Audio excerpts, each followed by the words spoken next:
this one is translation time. I don't know. So what I now noticed is that I think because I typed it initially, so maybe that was why so I had to copy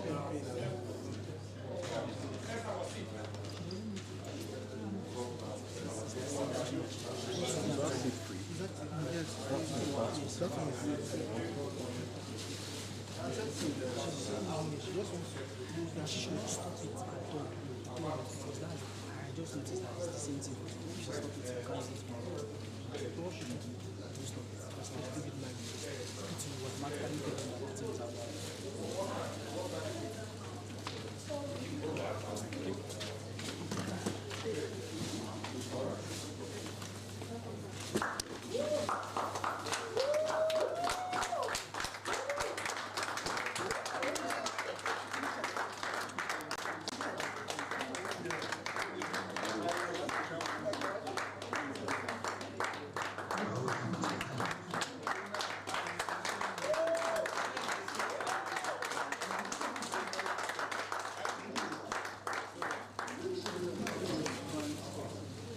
So good evening, everyone, and thank you so much for making the trip. I want to thank you, dear Excellency, sir, for giving us the time to have this conversation. So His Excellency has said that it's going to be very interactive. So just relax, ask the questions, let's have a good conversation. So everyone, have a good evening, and thank you so much again, sir, for having us from the Alumni and Business Business School. Thank you. Thank you very much, my dear sister President. I don't know what you have been told. And I don't know what you have said. But without sounding repetitive, if you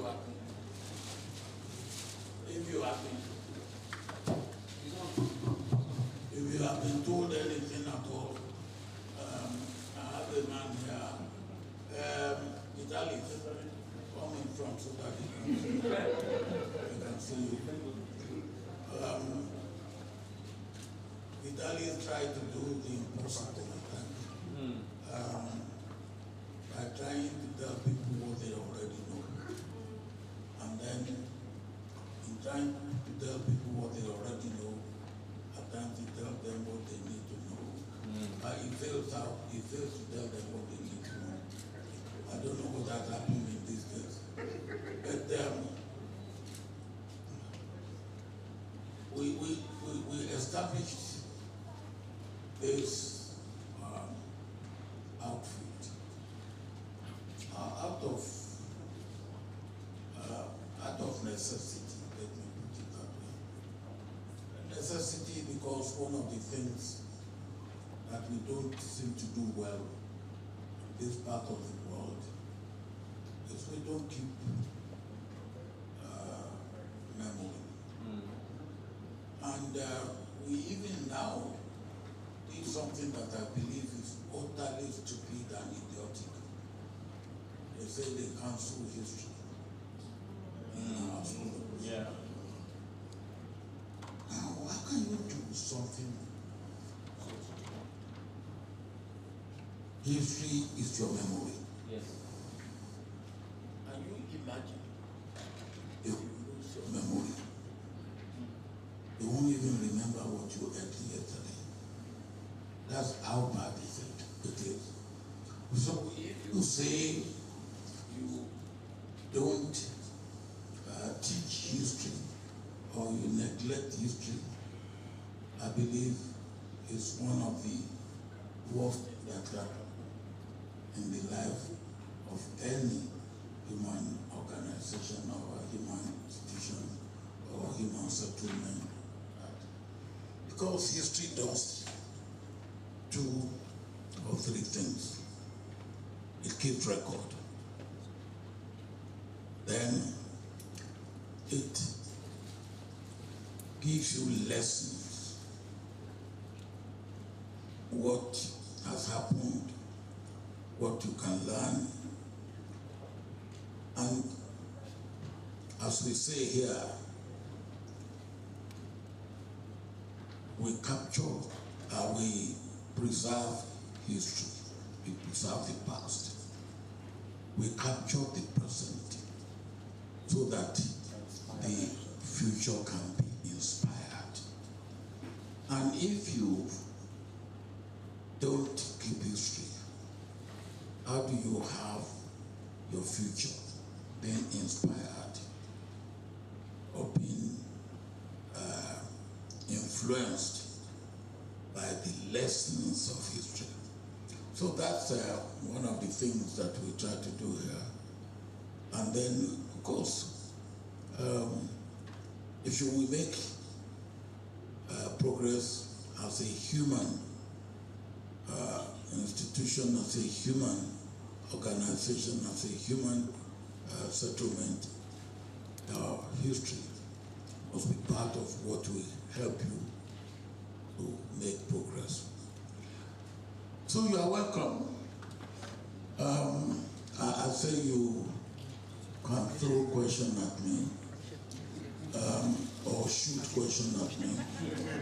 If your question is too dangerous, I will dodge it. Don't forget that I still have a bit of military in me. So I saw a hand there. Do we have any other mic? Okay, give it to Madam. Madam, the way to go. Madam, the way to go is introduce yourself shortly. In a short form, I am so and so. I work at such and such a place, and if you are unemployed like I am, you can even, if you are not ashamed to say it, I am unemployed like Obasanjo, and also unemployable like Obasanjo.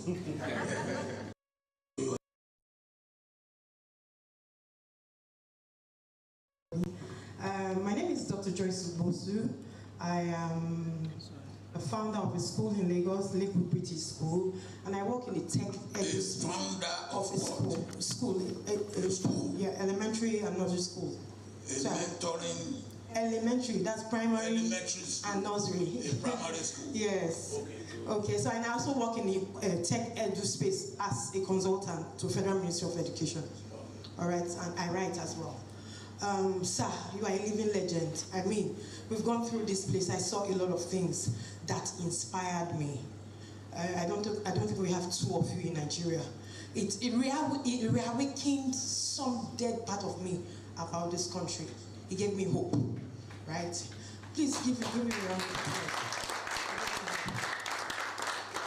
It's more of what do you have to tell us coming, right?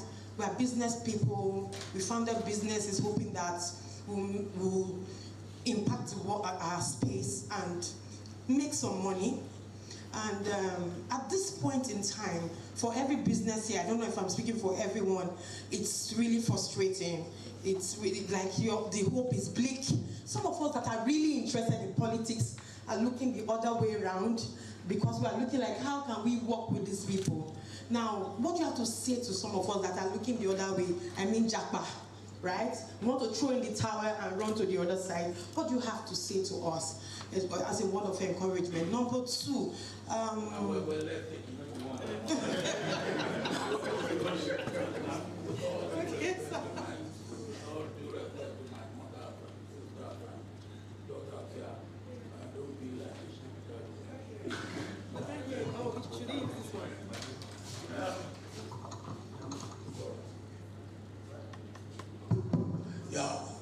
I think the question you have asked is very, very genuine.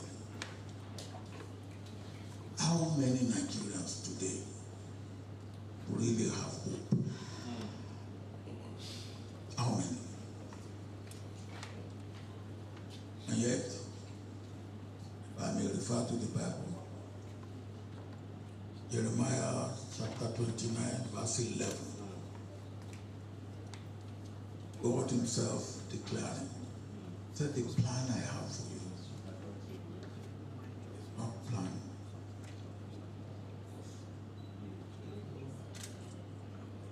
Plan give you life, give you hope and to give you future. Life, hope, and future. And if you look at 1 Corinthians chapter 13, verse 13, what he says, these three, faith, hope, and love, the greatest of them is love. A life devoid of hope is a life that has nothing.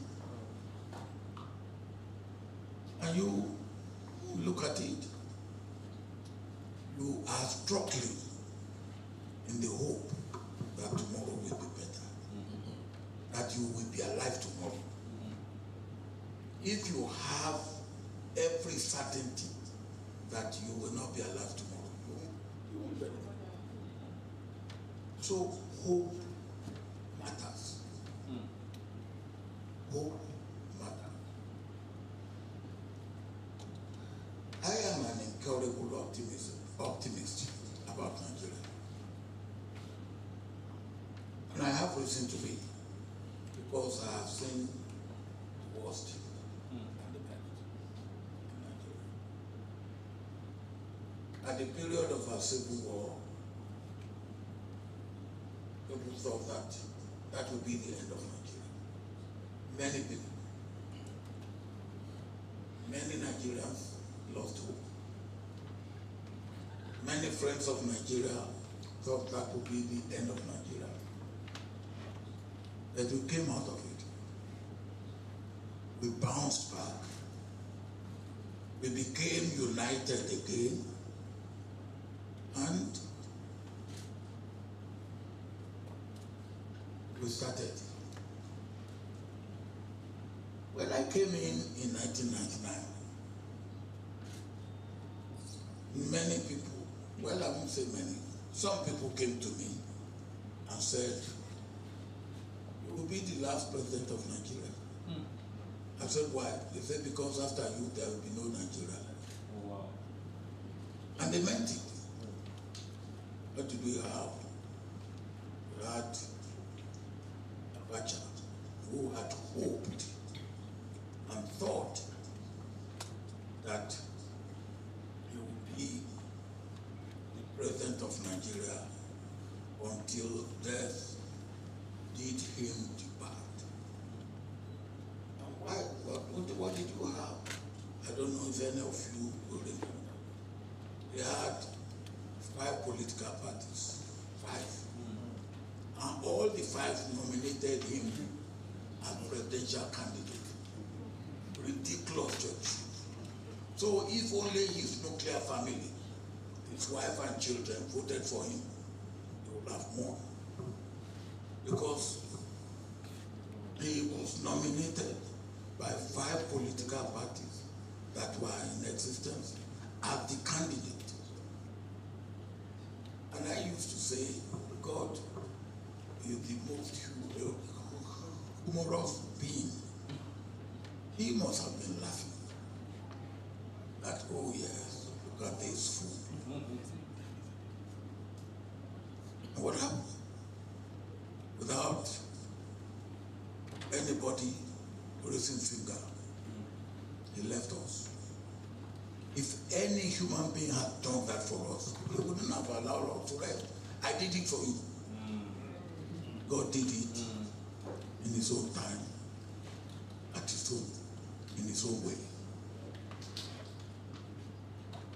So people said to me, if Bacha with what did we have in the West? OPC, Ebesu, then they even started something in the north too. They called themselves Arewa. So everything was confused. Then what happened? We came in, I said to people, will do my best. That's all I can offer.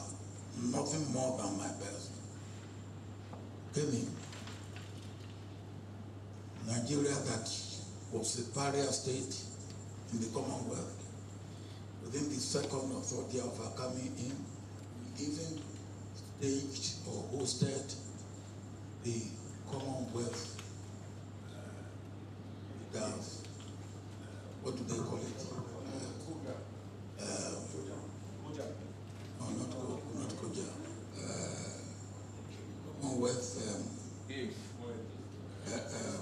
Leaders Conference of Chogom. Thank you. Chogom. We hosted Chogom. And the Queen of England and Queen of the Commonwealth, we received him. We received the President of America, and we became the darling of the world. A country that was even kicked out of the Commonwealth. So when I say I am an incurable optimist, things are bad and very bad. That is true. And you will remember, some of you, within the 8 years that I was president, some Nigerians started coming back. Some came back and didn't go and remained. Some came back and within 2-3 years went back. One of them was my first son, Shegun. He came and I tell you the story of Shegun, for instance. When I was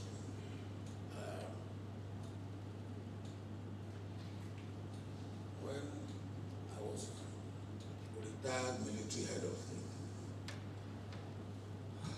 my children that were abroad has decided I would be spending some time with them. Shegun was in Michigan.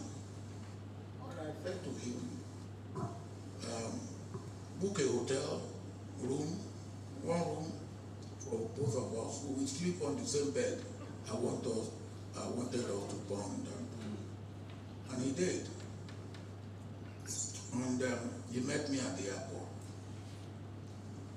And in the car, we were talking.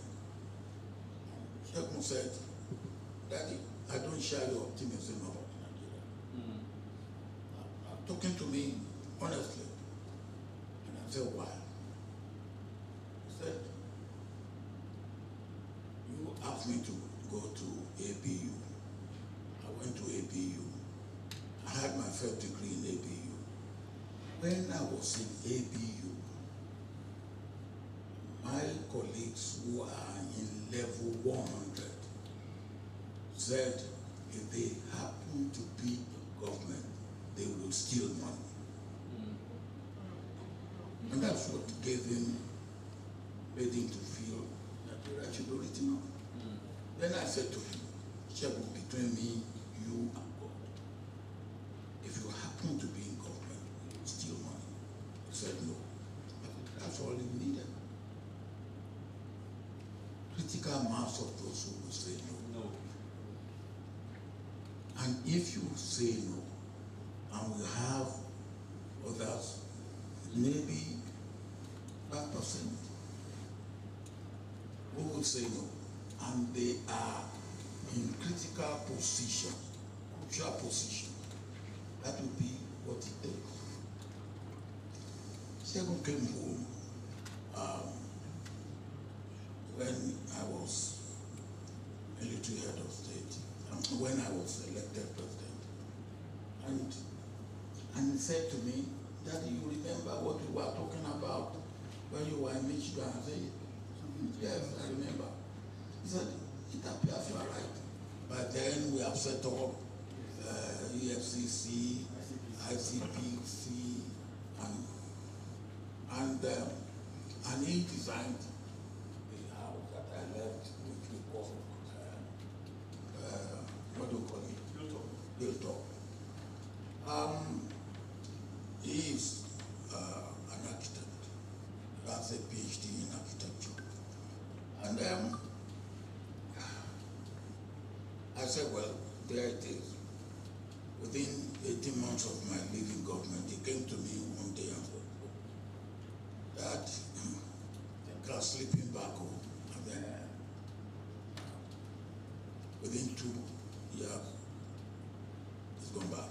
And he hasn't come back to Nigeria. Again,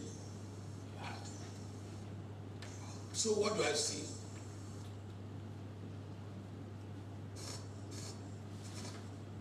I see hope. Where does my hope originate from? My hope originates from the fact that I believe very strongly that God who created Nigeria, because Nigeria was not created by any human being, it was created by God. He did not create Nigeria as a basket. Look at the resources that we have. Resources in human power, number, quality. Look at as of today, the head of Africa Development Bank, the major development bank in the main development bank in Africa, a major development bank in the world is in Nigeria. African Bank, which is to help in developing export and all that. The head of it is in Nigeria. WTO, the head of it is a Nigerian and a female Nigerian.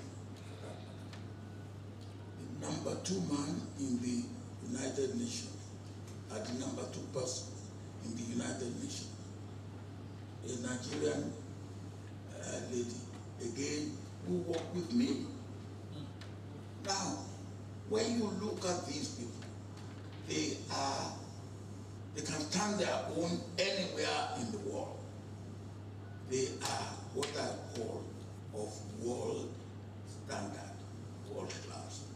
And there are many Nigerians that way. Many.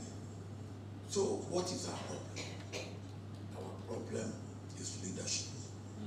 Pure and simple.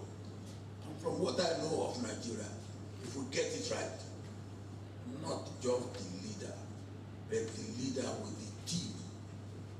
The leader with the team. Because the leader by himself alone,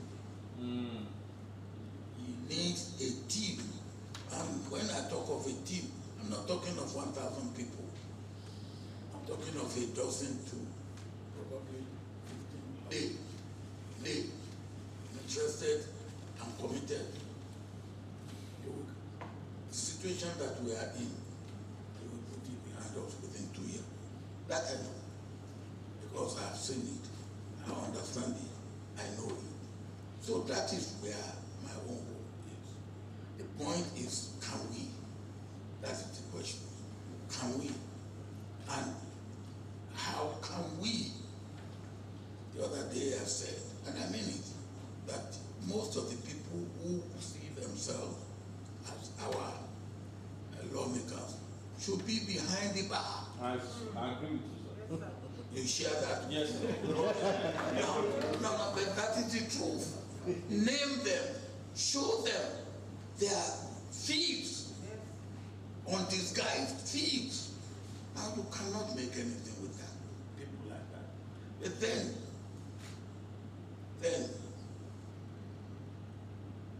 give you another example. Rimi was the governor of Kano State. And after he became governor, he was in government at the first evening. And I said, Governor Rimi, you know, I did not like what you did when you were Minister of Communications. You know what he said to me? He said, if you are my president, I will not have done it. If you were my president, I would not have done it. He didn't say he didn't do it. So, if there will be consequences, people will watch what they do. But in how many cases do you have consequences? There is the way. I believe that, yes, we need democracy. But I have started what I call, shouldn't we rethink or ask questions about the so-called Western liberal democracy? Is it working for us? And when you look at how Western liberal democracy developed, they had monarchy. And then they decided, okay, let us bring it. And then they started something they call loyal opposition. Listen, I have looked at African languages. The word for opposition is enemy. Where do you have loyal enemy? Your enemy.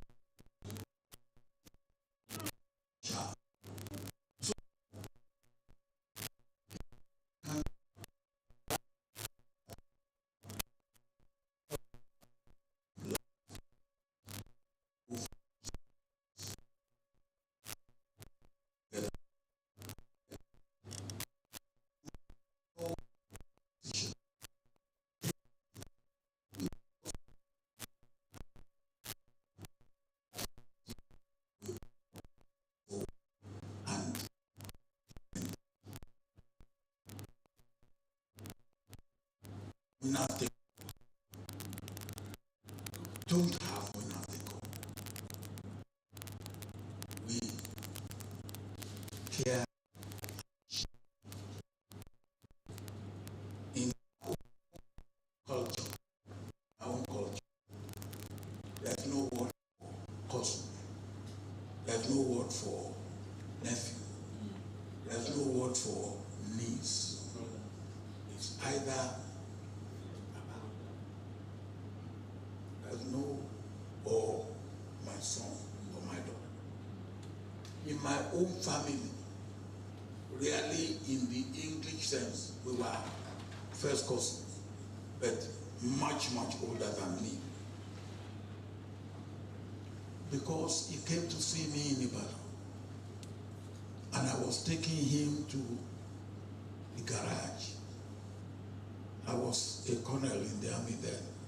And somebody saw me, it was on a Sunday, and he said, "Colonel, where are you going?" I said, I'm taking my uncle to the garage. For 7 years, he never talked to me. Why? Because I call him uncle. I should have called him.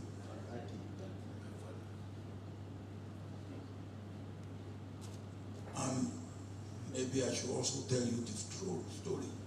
True story of a Yoruba girl, educated in Nigeria, went to the US and got married to an Oyinbo boy. After 5 years, they decided to come to Nigeria and meet the parents of the wife, of the girl, in the village. And when they got to the village, he took the husband, what, American guy, to the father, biological father. Said, "Darling, meet my father." And the Oyinbo boy greeted the father. Went to the father's senior brother, the father who is her uncle. So, "Darling, meet my father." The husband was a little bit, but then he managed, well, father. Then she went to the father's junior brother. "Darling, meet my father." The husband said, "How many fathers have you?" That is our life. I'm a man of many fathers. I'm a man of many children. Biological, political, spiritual, social, mention it. Economic. Now, and that is should remain our life. And it is that type of life that makes me have hope, because we haven't lost it all. And those people are there now. I believe that they are there Only for the life. only for a while.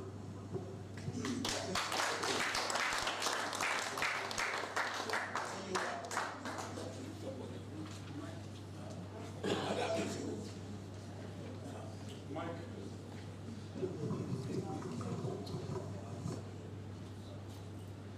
Hey,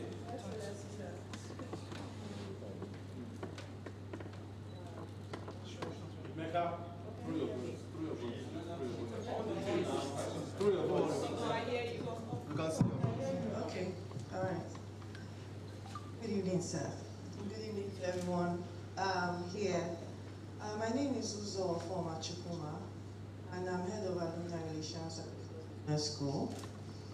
And everything you said, you've answered some of the questions I had, but everything you said was really the foundation of the Lagos Business School as well, which is to really teach ethics, to bring love back. You talked about faith, hope, and love.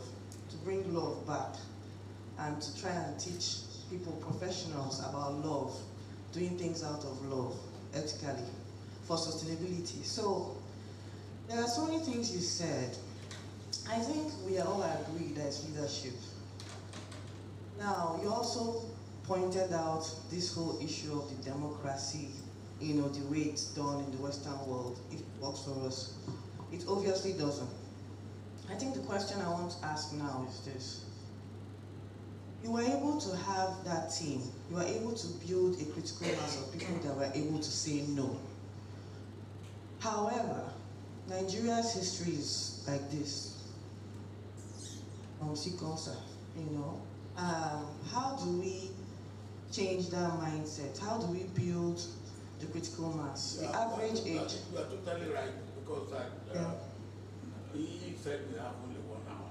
Okay. So let me come. Now we have, I say, we take 1 step forward, 1 step sideways, and then maybe 1 or 2, last time 3. Should we be doing that? No. One of the things that we have not done right, and I think is dawning on us now, is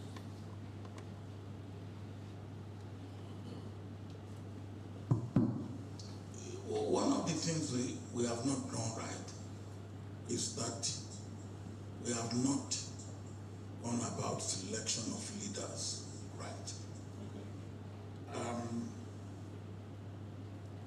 We had a time when we believed that the leader must be either from your religion, from your tribe, from your language, and all that. But one of the things that I learned surprisingly and happily last year, and he was with me, was in preparation for the election, or when we were talking about the election. I had youth from the north. They spent how many nights there? About a week. Not quite a week, about 5 days. About. Okay. You are supporting him. Maybe you come from the same. But on a serious note, one thing that surprised me was these youth. They come from all the 19 states of the North. Yes, sir. Men and women, they are more men than women. So one thing they were saying, look, our fathers have fed us with what was not right. We now know better. I've had people said, "How many shady bebere kafile kasike elumi?" Now, those of you who do not understand Yoruba, that means when your baby has a robust waist, a nice waist, you take the bead and put it around your baby's waist, not around other people's baby's waist. But the Yoruba baby's waist that was robust almost a year and a half ago. They have now seen that maybe it's a bad robust. No, don't laugh. So we are all learning. We are all learning that what is best for this country is not necessarily because the leader is from your. No, it's because the leader can deliver. Yes, sir. Yes, sir. Because the leader has a track record. If a leader is a fake, if everything about a leader is untrue, how do you expect that leader to perform? And if you have chosen such a leader and then the leader does not perform, you have yourself to blame. I tell you the story. One professor, last year, his junior brother, they nearly exchanged blows. And about 3 or 4 weeks ago, I asked the junior brother, hey, I said, your professor brother, who nearly slapped you because of your position last year, what is he saying now?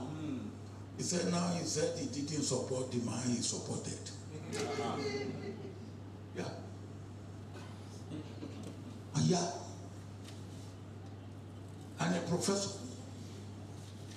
So I believe we are also in a learning process. Well, I hope it will not take too long for our learning process to yield the right result for us. But you are right. How do we make sure that we do not take 2 steps forward and 1 step aside and 2 steps back? I tell you, he's still alive. I think Philip Abeokuta is still alive. Yes, yes. He's still alive. When I left government in 1979, Philip Abeokuta said, I left 5 years too early. Because everything was going right. We had, our economy was going right. We were doing well in food production. We were doing, in those days, we were even doing well in international affairs. We were regarded as a frontline state, even though we were thousands of miles from the front line because of our international program. Then I got put in jail for not keeping my mouth shut, just as I don't keep it shut. Sorry. They saw your prison. Yeah. And then I came back. We were owing over $36 billion. And we were spending about $3.5 billion to service our debt. And the quantum of our debt was not going down.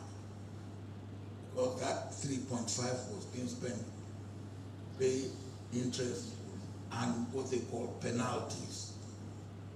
When we have, anytime we have, we have heavy penalty. So we got debt relief. Not only did we get debt relief, we left $45 billion in the in reserve.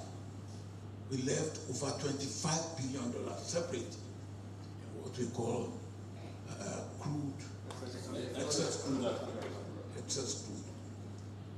When I left, Dan Kwambo, who was the Accountant General, said that reserve got to over 60 billion.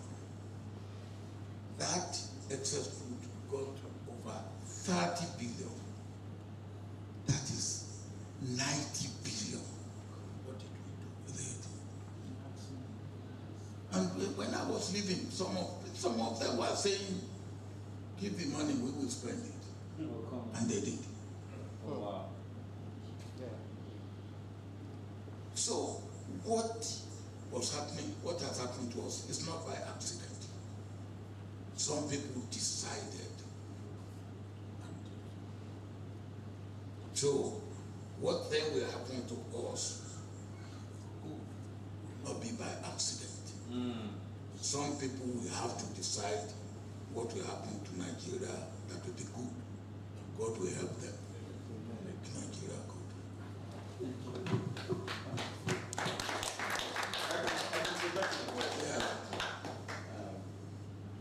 I hope this is one of the questions you will not dodge. I said, I hope this is one of the questions you will not dodge. Yeah, that's me. So my question is, so my name is Kingsley Baturi. I run a couple of businesses, mostly into media production. This is my question.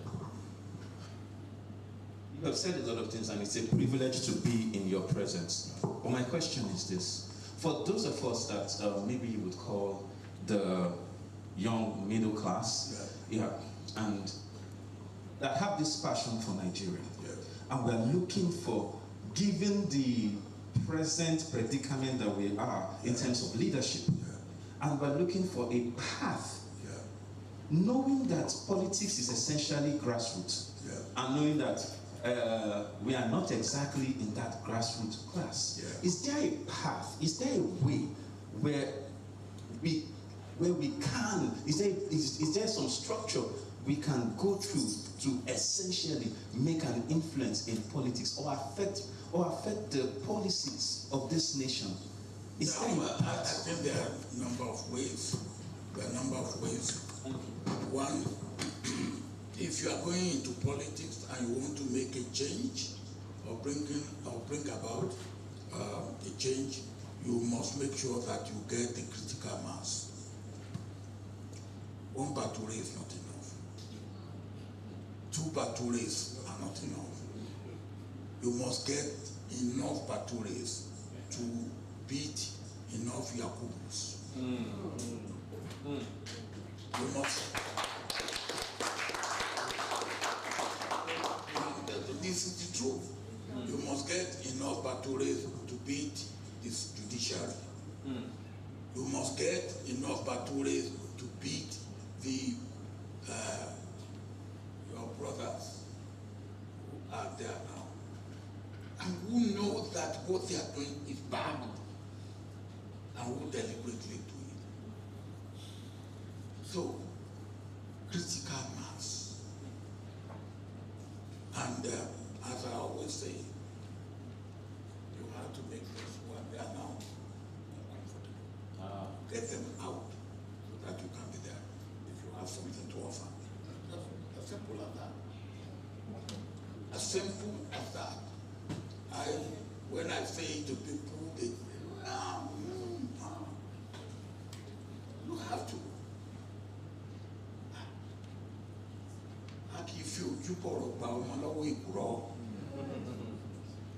You know what that means?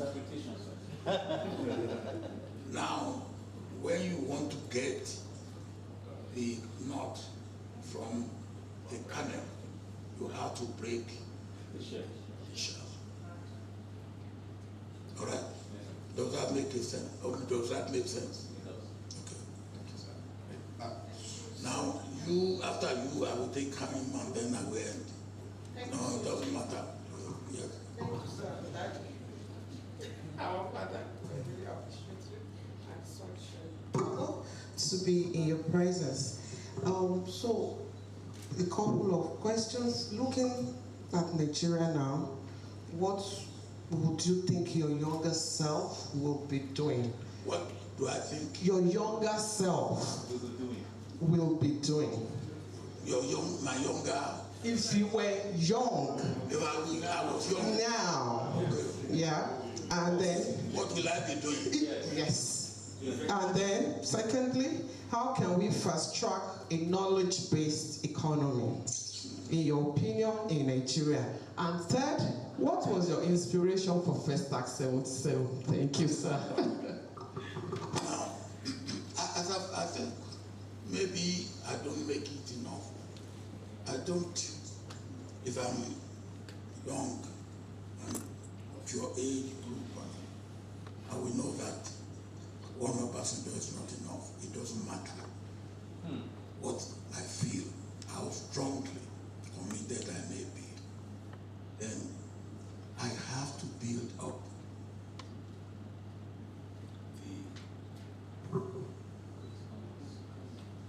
that will be, yes. Because that's it. Somebody was saying to me the other day, I don't believe it's correct, but it may be that our leaders today are deliberately impoverishing us, so that they may be able to take control. Yes. And if anybody says that, you may have to believe it, because it's easier to control poor people, impoverished people, than to control middle class. And look at how the middle class is being destroyed. If 2 years ago you had what, 20 million naira, and how much will it be in the 2 million. Today, when I started my family, listen to this, I started on the basis of what we call agreed guarantee scheme. That time, the amount of money loan you get, which is guaranteed by central bank, because commercial bank said agreed is too risky. It's 1 million. 1 million naira. My 1 million naira from an merchant bank was equivalent to $1.85 million. My 1 million naira in 1979 was equivalent to $1.85 million. What have we done? Now make $1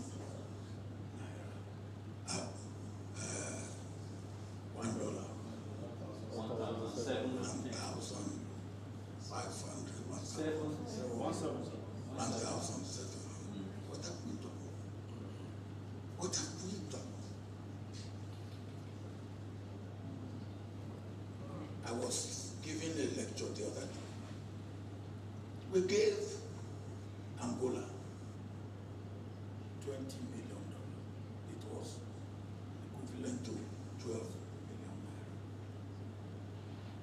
It turned out to be 20. We wanted to give them 20 million. And what we gave was 12 million naira, which was equivalent to 20 million.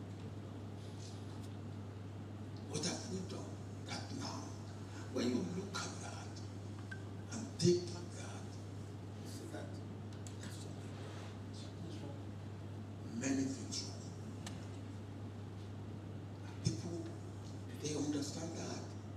When somebody talk of knowledge, I think if you, friend of mine, Schmidt,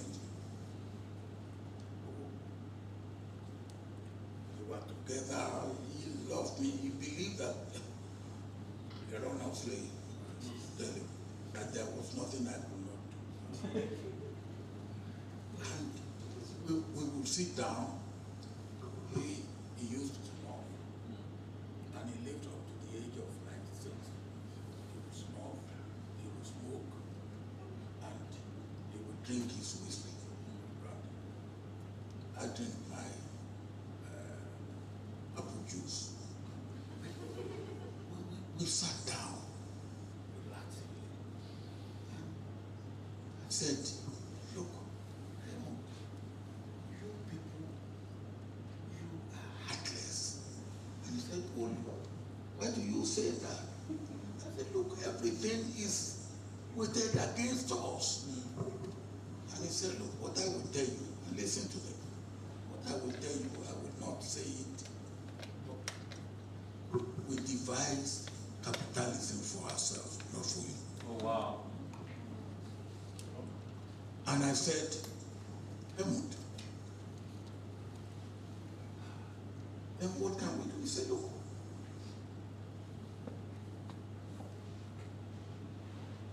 give me 3 reasons why I should not buy your cocoa for 100. Take it to Hamburg. He was from Hamburg. Take it to Hamburg, turn it to chocolate, and bring it back to you for you to pay 1,000. Give me 3 reasons. And I said, for humanity's sake, he said, bring your economic book and show me where humanity is a factor of production. And this is the reality. How many of our leaders understand that? How many?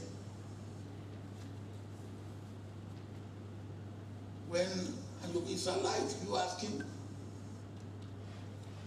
I said to, when I was president, I had Ngozi, who was starched and died in World Bank philosophy, idea, and ideology. He was my minister of finance. I had Soludo, who was not a friend of World Bank. He was my governor of Central Bank after being my economic advisor. And then we had this woman called Ruga. He was the one on the African desk in the World Bank. And whenever Ruga was coming to Nigeria, we prepare as if the president of another country was into Nigeria. And Ruga would come, he would write a report and all that, and I would say, report. Ngozi, give me a draft. Soludo, give me a draft. If you read Ngozi's draft, it's as if we're begging. If you read Soludo's draft, it's as if we are slapping them. So I then called. I said, never you say no to the World Bank and IMF, but never you do their bidding. And he said, when he writes his book, make that a chapter.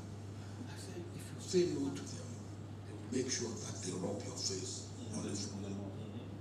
If you do their bidding, you will fail, and they will say it's because you haven't done it their way. So I will take Soludo's draft. I will take Ngosi's draft. I will spend a night, write my own. yes to the World Bank or no to them, but I know what we will do. Now, let me come back to Helmut Schmidt. And Helmut will say to me, that look, your problem in Africa is that you have leaders who understand economics. And yes, and how the world works. He said your leaders must have modicum of economics and how the world works. The world doesn't feel that they owe you anything. But you can get a lot out of the world if you know how to go about it. I got debt relief. The world didn't know who owns debt relief. But when I was going around, first I went to the World Bank and said, look, I don't believe we can sustain what we are paying to service our debt. And then he said, look, whatever you want us to do, I said, I want you to support me. So if you are doing well, we will support you. After my first term, I went round. I didn't get anything. I went to him and I said, Jim, I used to joke him, I call him Uncle Jim. I said, Uncle Jim, look, you said you will help. You are not helping. You are doing well. We have written 2 good reports about how well you are doing. Which we can't do more than that. He said, look, take your creditors. They are the one. That was when I went to look for Ngozi. I needed somebody. I had Adam Chiroma, nice man, good man, but Adam didn't know anything about the so I got my that goes on. Just wait. And when I say to you, the world out there doesn't owe you anything, but you can get almost anything out of the world if you know how to go about it. Then I said, when she finishes, I want you to reserve a post for her. I said, no, the day he leaves that job, we'll put another person there. But if he finishes and you have no complaint with her, we will give her appropriate job. And they did that. Now, the point is this. If then I got debt relief. When I'm talking to, or when I was talking to the president, I would say, go and talk to the minister. And don't leave the minister until the president talk to him. And I will be on the president. He will be there. And we got. The point is this. How much of world do we know? How much of the world do our leaders know? You run the affairs of Nigeria the way you run the affairs of Lagos State. Let us be honest with ourselves.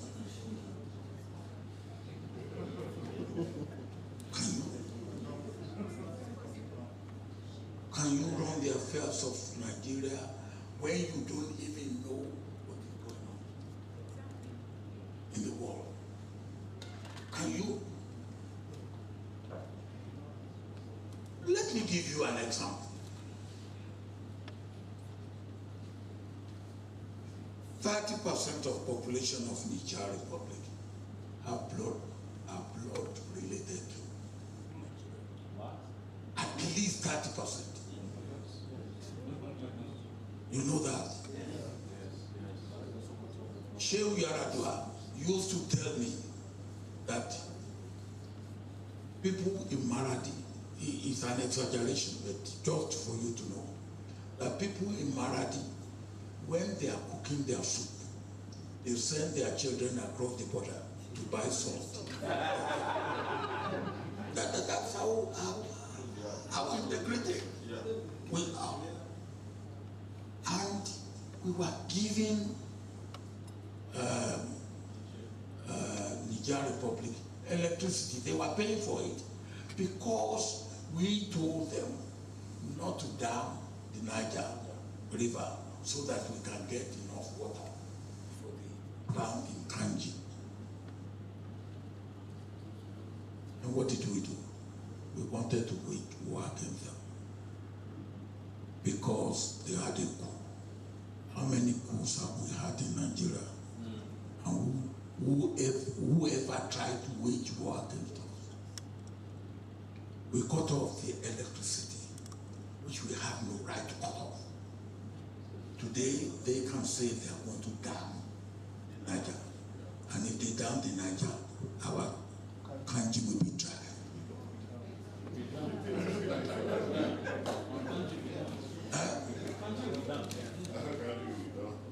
The Kanji will be damned.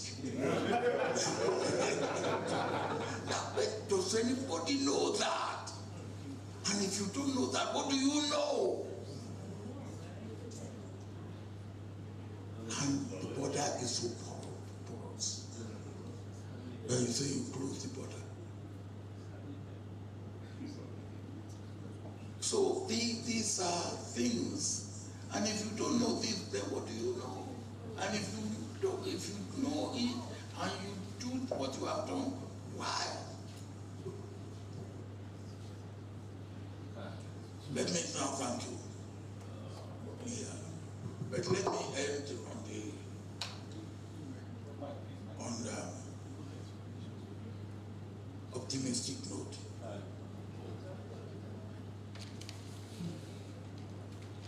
I told you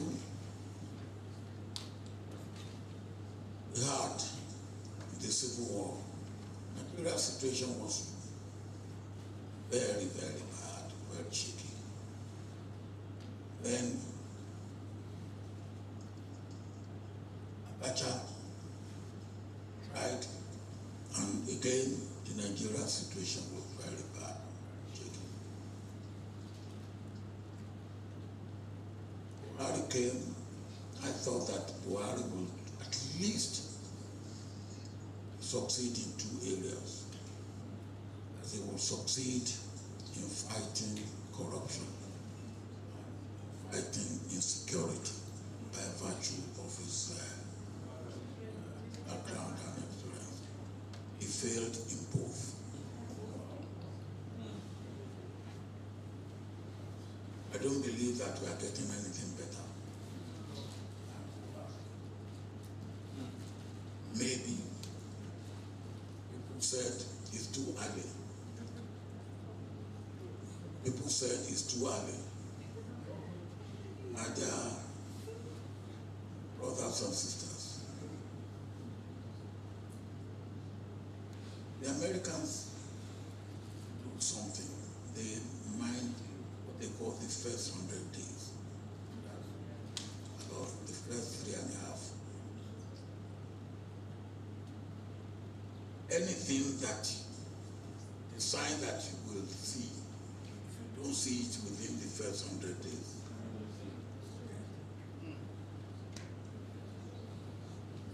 when I came in as military, as elected president, one of the things that I wanted to stop was coup. And what did I do? One Friday, I said, all the officers who have had any participation in coup or enjoy political office as a result of coup, give me their name. We may need them in this new regime. If they knew that I was going to retire them, they will not. They will not. So I got their list. By midday on that Friday, I said they should be out of barracks. An officer out of uniform is like fish out of water. I know that. So they were out. On Monday, I took the normal Army Council, sacking them, retiring them. Air Force Board, retiring them. Navy Board, retiring them.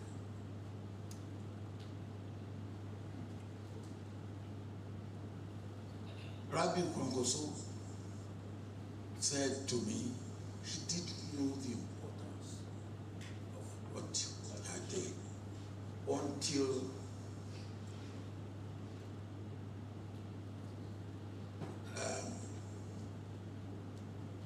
my successor was away on sick bed, and we didn't know what was going on. He said one of those that will retire. One of those that will retire was with him, and he said, "What? There are no men in the army again. They are all women. If we had been there, all these nonsense would have gone." He said, he listened to him, he said, "Hey, thank Obasanjo for sacking these people." The point is that there's still hope. But hope lies in you not giving up. Hope lies in you not going into despair. I am officially 87. In March, I will be officially 88. If I still hope, there's no reason. If I still have hope, there's no reason why you should lose hope. And my belief is that I will see a good Nigeria, a great Nigeria in my lifetime.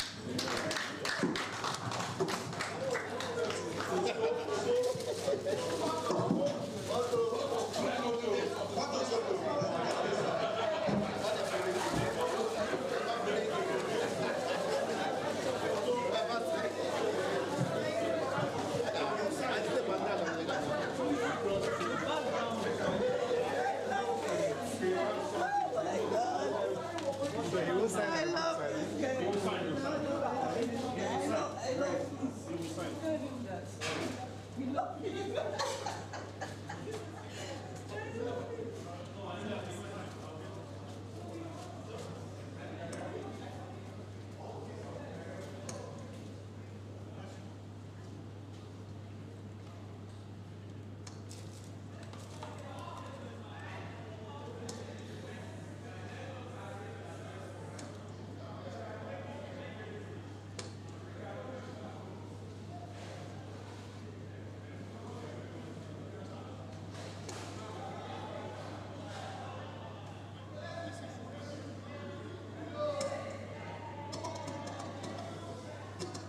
Watching